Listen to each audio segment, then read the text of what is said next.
Kaya pala di ako binibigyan ng booking kagabi. Pinauwi niya kagad ako ng maaga. Putput na talaga ang gulong ni Aiza, kaya kailangan na magpalit.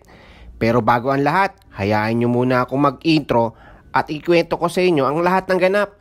Ako si Marlon, isang sundalo at certified joyride kasundo din.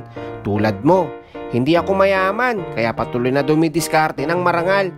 Gagawin ng lahat para sa pamilya. Kailangan ko na talaga magpalit ng gulong, alang-alang na rin sa kapakanan ng kaligtasan ng ating mga pasahero at ganon din sa ating sarili.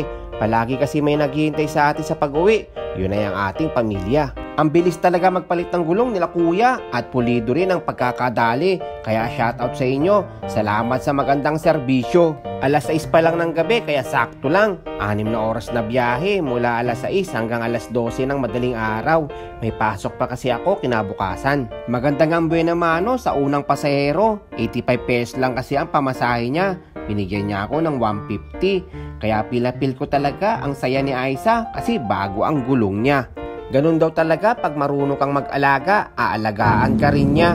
Mula araw kasi hanggang gabi kami na talaga ang magkasama. Simula nang ako ay bumabiyahe.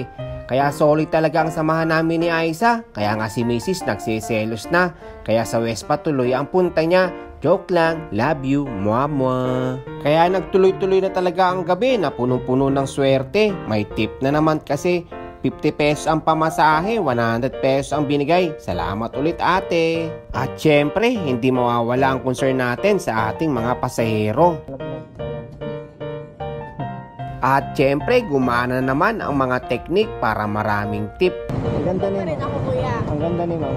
Halatang walang pinagdadaan. O, diba?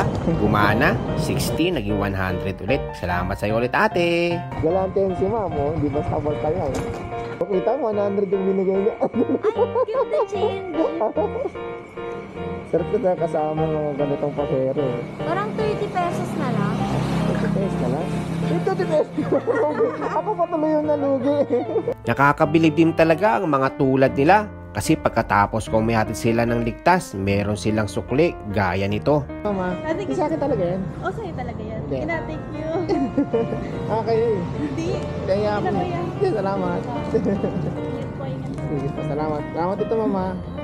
Ma'am, maraming salamat sa burger. Malaking bagay para maibsan ang gutom sa gitna ng biyahe.